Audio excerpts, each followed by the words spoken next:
কিন্তু এই যে মেয়ে, তুমি যে 8-10টা ছেলের সাথে জেনা করেছো, তোমার ইজ্জতের কি হবে? তোমার যে সতীত্ব তুমি নষ্ট করেছো, তুমি তো বিয়ের পর কোনো ঘরে গেলে সে হাজবেন্ডও বুঝতে পারবে তুমি আর সতী সাথী নও। তখন তোমার কি হবে? আর এটা যে এত ভয়াবহ মহামারী আকার ধারণ করেছে না, অনেক ক্ষেত্রে দেখা যায় স্বামী অফিসে যাওয়ার সাথে সাথেই বয়ফ্রেন্ড বাসায় হাজির। এই যে বাক্সে বাক্সে বন্দি জীবন বললাম, বাক্সে বাক্সে বন্দি ফ্ল্যাটের ভিতরে তো ঢুকলে আর বোঝা যায় না ভিতরে কি হচ্ছে। কত ফ্ল্যাটে যে জেনা হয় এখন এই শহরে আল্লাহ ভালো জানেন। এই ফ্ল্যাটের প্রত্যেকটা ইঞ্চি ইঞ্চি মাটি আল্লাহর কাছে সাক্ষী দিবে। যেখানে যে মাটিতে বসে অবিবাহিত যুবক যুবতী জেনা করেছে আর বিবাহিত যুবক যুবতীরা এবং এই স্বামী স্ত্রীরা জেনা করেছে, এর ইঞ্চি ইঞ্চি মাটি আল্লাহর কাছে কথা বলবে। এর ইঞ্চি ইঞ্চি মাটি আল্লাহর সামনে কথা বলবে। ইয়াউমাইযিন তুহাদ্দিসু আখবারাহা, সেদিন তুহাদ্দিসু আখবারাহা, জমিন তার খবর বলবে আল্লাহর কাছে। জমিনের কোথায় কোন পাপ হয়েছে সব বলে দিবে।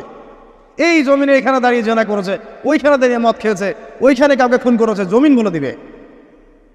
একটা কথা এখানে মাঝখানে বলে দেই, যারা অবিবাহিত যুবক যুবতী আছো, এই লেকচার তোমরা যারা শুনছো, তোমাদের মধ্যে কেউ যদি জেনা করে থাকো, অবিবাহিতর কথা বলছি, তোমাদের কাঁধের মধ্যে এখন 100 বেত্রাঘাতের শাস্তি ঝুলে আছে। সূরা নূরের 1 থেকে 3 নম্বর আয়াত পড়ে দেখবে, অবিবাহিত যুবক যুবতী যদি জেনা করে তাদের শাস্তি হচ্ছে 100 বেত্রাঘাত, তাও জনসমক্ষে, এবং এক বছরের জন্য নির্বাসন। এই বিধানগুলো যদি পৃথিবীর কোনো দেশেও না থাকে, আসমানে আছে। মরার সাথে সাথেই এই বিধান কার্যকর হবে ইনশাআল্লাহ। বাঁচার মধ্যে কি একটাই উপায় আছে। এই লেকচার কানে চলে গেছে, অনতিবিলম্বে অজু করবে। অজু করে খালেসভাবে রাতের শেষ রাতে জায়নামাজ বিছাবে। জায়নামাজ বিছিয়ে আল্লাহর সামনে দাঁড়িয়ে 2 রাকাত নামাজ পড়বে। পড়ে নিজের পাপের কথা স্মরণ করে চোখ দিয়ে দরদর করে পানি ফেলে দিবে। আল্লাহকে সেজদায় গিয়ে বলবে, আল্লাহ আমি জেনা করেছি, আমাকে মাফ করে দাও। আমার এই পাপের কথা কেউ জানে না, তুমি জানো, মাফ করে দাও। এই মাফ নেওয়ার পরে আবার ওই যার সাথে করেছেন ওর সাথে আবার লিঙ্ক আপ করার চেষ্টা করেন না। আসো আমরা জেনা করেছিলাম, আসো বিয়ে করে নেই, এটা সলিউশন না। জেনা করেছেন, আগে তওবা করে ফিরে আসতে হবে, তারপরে পুরো জীবন ইসলামিক লাইফ লিড করতে হবে। আল্লাহ যদি দেখেন যে হ্যাঁ আপনি ঠিকঠাক তওবা করে আল্লাহর পথে চলছেন, আল্লাহ তখন আপনাকে নেককার স্ত্রী দিবে ইনশাআল্লাহ। এই একমাত্র রাস্তা যুবকদের জন্য এবং যুবতীদের জন্যও। যুবকরা না হলে পার পেয়ে যেতে পারে, কারণ একটা কথা সমাজে প্রচলিত আছে না, যে ছেলে মানুষের ইজ্জত তো সহজে যায় না, গোপন হয়ে গেছে, কেউ জানে না, আল্লাহ মাফ করে দিয়েছেন, সে হয়তো পার পেয়ে গেল। কিন্তু এই যে মেয়ে, তুমি যে 8-10টা ছেলের সাথে জেনা করেছো, তোমার ইজ্জতের কি হবে? তোমার যে সতীত্ব তুমি নষ্ট করেছো, তুমি তো বিয়ের পর কোনো ঘরে গেলে সে হাজবেন্ডও বুঝতে পারবে তুমি আর সতী সাথী নও। তখন তোমার কি হবে? বিবাহিত যারা আছে, এই যে দেবর আর ভাবি, এই যে শালি আর দুলা ভাই, মধুর সম্পর্ক না এগুলা? দাঁড়াও, এগুলো মধুর সম্পর্ক। দেখা যায় সুবহানাল্লাহ, এই যে আমার এখানে ফোন আছে না, আমাদের অফিসিয়াল পেজ আছে, অফিসিয়াল পেজে যত প্রশ্ন আসে দেখি ম্যাক্সিমাম জেনা কেন্দ্রিক, ব্যভিচার কেন্দ্রিক, পরকীয়া কেন্দ্রিক। একজন প্রশ্ন করেছে যে দোলা ভাইয়ের চরিত্র এত খারাপ ছিল, আর ওই মেয়ের বয়স তখন কম ছিল, 13 বছর বয়স। 13 বছর বয়সের মেয়ের দিকে সে চোখ দিয়েছে। যাকে বিয়ে করেছে তার সাথে তো সম্পর্ক আছেই, যাকে বিয়ে করেছে ওর সাথে তো সম্পর্ক আছেই। তারপরে আপনার শালির সাথে সম্পর্ক। এখন শালির সাথে তার 2 বছর ধরে সম্পর্ক করার পর সেগুলোর ভিডিও ধারণ করে তাকে ব্ল্যাকমেইল করছে যে যদি আমার সাথে খারাপ কাজে সে রাজি না হয় তাহলে এই ভিডিওগুলো ভাইরাল করে ফেল। এই যে অনলাইনের যুগ, এখন তো মানুষ নিশ্চিন্তে মানুষ যে একটা প্রাইভেট লাইফ লিড করবে সেটাও করতে পারে না। প্রাইভেট লাইফের সব কিছু রেকর্ডেড হয়ে যায় এখন, হয় না? তো এটা একটা ফিতনা, মহা ফিতনা। এখন সে রেকর্ড করেছে, এইভাবে ব্ল্যাকমেইল করে এই শালীর সতীত্ব নষ্ট করলো। 1 বছর 2 বছর না, 3 বছর ধরে। এখন এই মেয়ে প্রশ্ন করছে পেজের মধ্যে যে এখন তার মানসিক অবস্থা এতই খারাপ, সে জিজ্ঞাসা করছে আমি যদি আত্মহত্যা করি তাহলে আমার পাপ হবে কিনা। এই মেয়েটা যদি আপনার বোন হতো কি করতেন না?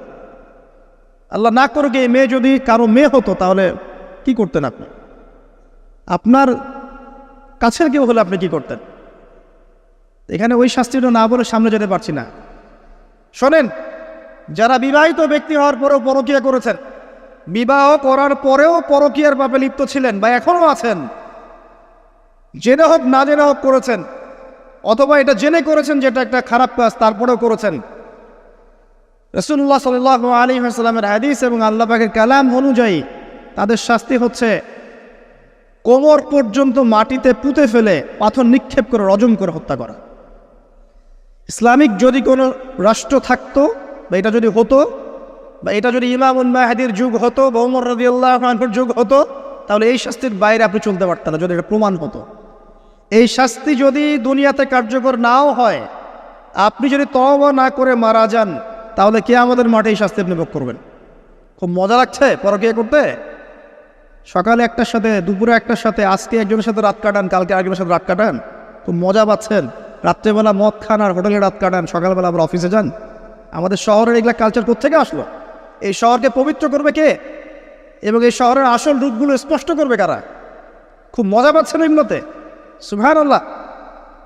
একটা বিষয় বুঝাই, ইসলামে কেসাস আছে। কেসাস, মনে করেন আমাকে কেউ হত্যা করেছে, আপনি তাকে হত্যা করতে পারবেন। মনে করেন আপনি কাউকে হত্যা করেছেন, ঠিক আমাদের লজের মতো কেউ যদি কাউকে হত্যা করে তাকে ফাঁসি দেওয়া হয় না, এরকমই কেউ যদি কাউকে হত্যা করে, ইসলামের বিধান কেসাস করা, মানে হাতের বদলে হাত, চোখের বদলে চোখ, কানের বদলে কান, নাকের বদলে নাক, জানের বদলে জান, যদি প্রমাণ হয়। কিন্তু এখানেও হত্যাকারীর বাঁচার সুযোগ আছে। কিরকম? মনে করেন আপনি আমার পরিবারের কাউকে হত্যা করেছেন, আল্লাহ না করুক। এখন আপনি এসে আমাকে ক্ষমা চাচ্ছেন যে আমার ভুল হয়ে গেছে, আমি মুক্তিপণ রক্তপণ দিব, আমাকে মাফ করে দেন। এখন আমাদের পরিবারকে আপনাকে বললো ঠিক আছে আপনাকে মাফ করে দিলাম, আপনার কেসাস করার দরকার নেই, আপনি রক্তপণ দিয়ে দেন, তাহলে আপনি বেঁচে থাকার সুযোগ পেলেন। কথা বুঝতে পারছেন? একটা হচ্ছে মুরতাদ। মনে করেন কেউ ইসলামের কিছু বিষয়কে অস্বীকার করেছে, তাকে জেলখানায় বন্দি করে রাখা হবে, সুযোগ দেওয়া হবে যে আপনি কি এগুলো জেনে শুনে বলেছেন নাকি এর উপর অটল থাকবেন না ফিরে আসবেন। সে যদি বলে না আমি তওবা করলাম, আমি এগুলো থেকে ফিরে আসলাম, ও বেঁচে থাকার অধিকার পেয়ে গেল। কিন্তু বিবাহিত ব্যক্তি যারা ব্যভিচার করেছে, বিবাহিত ছেলে বা মেয়ে ব্যভিচার করেছে, তওবা করে যদি ফিরেও আসে, রজমের শাস্তি থেকে বাঁচার কোনো সুযোগ নেই। আল্লাহর কাছে ক্ষমা চান, ইস্তেগফার করেন। জেনার ফলশ্রুতিতে সমাজে মহামারী নেমে আসে। জেনা, পরকীয়া, অশ্লীলতার কারণে সমাজে এমন সব রোগ ব্যাধির উদ্ভব হয় যেগুলো কখনো ছিল না। এই শহরটা জেনার শহর। আমাদের এই ঢাকা শহর জেনার শহর। আপনাকে এটা বোঝার জন্য আমার লেকচার না শুনে আপনি পেপার পত্রিকা ঘাটেন, অনলাইন সার্চ করেন, দেখবেন এই শহরে আনাচে কানাচে জেনা হয় এবং ওপেন জেনা হয়, মানুষ জেনাকে হালাল মনে করে। এই শহরের যুবক যুবতী যারা একে অপরের সাথে বয়ফ্রেন্ড গার্লফ্রেন্ড কালচারে লিপ্ত আছে, এটাকে তারা হালাল মনে করে, কেউ হারাম মনে করে না। কত বড় সাহস দেখায়। আর রাস্তা দিয়ে আমরা হেঁটে গেলেও বয়ফ্রেন্ড গার্লফ্রেন্ড এসে আমাদেরকে সালাম দেয়, হুজুর আমাদের জন্য একটু দোয়া করেন। তো প্রত্যেকটা পার্কে পার্কে যাবেন, এই যে আপনাদের রেস্টুরেন্টগুলোতে যাবেন, দর্শনীয় যে স্পটগুলো সেখানে যাবেন, দেধার সে জেনা হচ্ছে, জেনা আর জেনা। আমি এই যুগের কথাই বলছি। নবী সাল্লাল্লাহু আলাইহি ওয়াসাল্লাম বলছেন, আমাদের নবী বলছেন, আমার উম্মতের একটা অংশ, সবাই না, আমার উম্মতের একটা অংশ অবশ্যই জেনাকে হালাল করে নেবে, অবশ্যই মদকে হালাল করে নেবে, মদ পান করবে কিন্তু মদের নাম অন্য দিবে, এবং তারা গান বাজনা বাদ্যযন্ত্র নর্তকীদেরকে হালাল মনে করে নিবে। নবী সাল্লাল্লাহু আলাইহি ওয়াসাল্লাম বলেছেন, যখন সমাজে এরকম পাপ বাড়ে তখন সমাজে এমন সব রোগ ব্যাধি আসে যা আগে কখনো ছিল না। এবং এদের ব্যাপারে নবীজি বলেছেন, একদিন সকালবেলা আল্লাহ পাক এদেরকে বানর এবং শুয়োর বানিয়ে দিবেন। কিয়ামতের আগে এই ঘটনাও ঘটবে, বিকৃত হবে, ভূমিধস, ভূমিকম্প, ভূমিধস এবং আকৃতির বিকৃতি, এগুলো আযাব আসবে আল্লাহর পক্ষ থেকে। এই জেনা, এই ব্যভিচার, এই পরকীয়া, নোংরামি, অশ্লীলতার কারণে ঘরে ঘরে এগুলো বয়ফ্রেন্ড গার্লফ্রেন্ড কালচার। কেউ মনে করে না যেন এগুলো হারাম, কেউ মনে করে না যে আমার এই যে সহপাঠী আমার গায়রে মাহরাম, এই গায়রে মাহরাম শব্দটাই নাই। কাজিন, চাচাতো বোন, মামাতো বোন, খালাতো বোন, এই যে কাজিন, এরা জেনা করছে। কি দেখা বাকি রেখেছে এই যুগে আমরা দেখছি যে নিজের মেয়ের সাথে পিতার শারীরিক সম্পর্ক। পেপার পত্রিকা পড়েন, একটু অনলাইন ঘাটেন, দেখেন কোন যুগে আছেন আপনি। সমাজের ন্যায় অন্যায় হক বাতিলের মানদণ্ডই উল্টে যাবে। মানুষ ন্যায়কে অন্যায় মনে করবে, অন্যায়গুলোকে ন্যায় মনে করে নিবে। কোনো মানদণ্ড নাই, কোনো মানদণ্ড নেই। আমাদের শহরের এই অবস্থা, শান্তিতে কিভাবে ঘুমাবেন আপনি? নিশ্চিন্তে থাকবেন কিভাবে? কখন যে আল্লাহর গজব চলে আসে। কোরআনে একটা আয়াত আছে, যখন আল্লাহ পাকের গজব আসবে তখন শুধু জালেমদের উপর খাস করে আসবে না। আলেমদেরকে জিজ্ঞাসা করেন, আলেম ওলামাদেরকে জিজ্ঞাসা করেন, যখন আল্লাহর গজব আসবে জালেমদের উপরে শুধু খাসভাবে আসবে না, সবার উপরে আসবে। তা আমি খুব ভালো মানুষ, ওয়াজ করছি, নসিহত করছি, পার পেয়ে যাবো এমন ভাবার সুযোগই নাই। আপনাকে আপনার সাধ্য মতো অন্যায়ের প্রতিবাদ করার চেষ্টা করতে হবে। লাতা'মুরুন্না বিল মা'রুফ, নবীজি বলছেন অবশ্যই তোমরা সৎ কাজের আদেশ করো। ওয়ালা তানহাউন্না আনিল মুনকার, অবশ্যই অসৎ কাজে নিষেধ করো। আও লা ইউশিকান্নাল্লাহু আন ইয়াবআসা আলাইকুম ইকাবাম মিন, অন্যথায় আমি আশঙ্কা করি তোমাদের উপর আল্লাহর পক্ষ থেকে বিশাল গজব আসবে। সুম্মা তাদউনাহু, এরপর তোমরা সবাই আল্লাহর কাছে দোয়া করবে, আল্লাহ গজব সরিয়ে দাও, সরিয়ে দাও। লা ইউস্তাজাবু দুআকুম, তোমাদের দোয়া কবুল করা হবে না। নবী সাল্লাল্লাহু আলাইহি ওয়াসাল্লাম বলছে, মান রাআ মিনকুম মুনকারান, তোমাদের মধ্যে যে কেউ হুয়েভার হি ইজ, যে কেউ যদি কোনো মুনকার, নোংরা গর্হিত কোনো কাজ দেখে, তাহলে যেন ফাল ইউগাইয়ির বিয়াদিহি, তার সামর্থ্য থাকলে হাত দিয়ে যেন ঠেকায়। সামর্থ্য থাকলে হাত দিয়ে যেন ঠেকায়। যাদেরকে আল্লাহ পাক হাত দিয়ে ঠেকানোর ক্ষমতা দিয়েছেন তাদেরকে আল্লাহ জিজ্ঞাসাবাদ করবেন, কেন ঠেকালে না তুমি? জেনার লাইসেন্স দিলে কেন? মদের লাইসেন্স দিচ্ছ কেন? ঠেকালে না কেন তুমি? অন্যায় কাজকে ঠেকালে না কেন? যদি তুমি না পারো, ওয়াইল্লাম ইয়াস্তাতি, যদি সে না পারে, তাহলে ফাল ইউগাইয়ির বিলিসানি, তাহলে যেন মুখ দিয়ে সেটা প্রতিবাদ করে।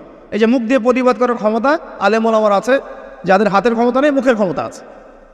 সেটাও যদি না পারো, ওয়াইল্লাম ইয়াস্তাতি, সেটাতেও যদি সে সক্ষম না হয়, ফাবিকলবি, তাহলে যেন অন্তর দিয়ে ঘৃণাটা পর্যন্ত করে।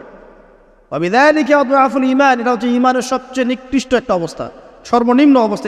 এর নিচে ঈমানের কোনো অবস্থাই নাই। তার মানে অন্যায় দেখে আমাদের যাদের মনে কোনো ফিলিংসই কাজ করছে না, তার মানে আমাদের ঈমান নাই আসলে। সহজ কথা, ঈমানের সেই তেজ নাই আমাদের মধ্যে। আসুন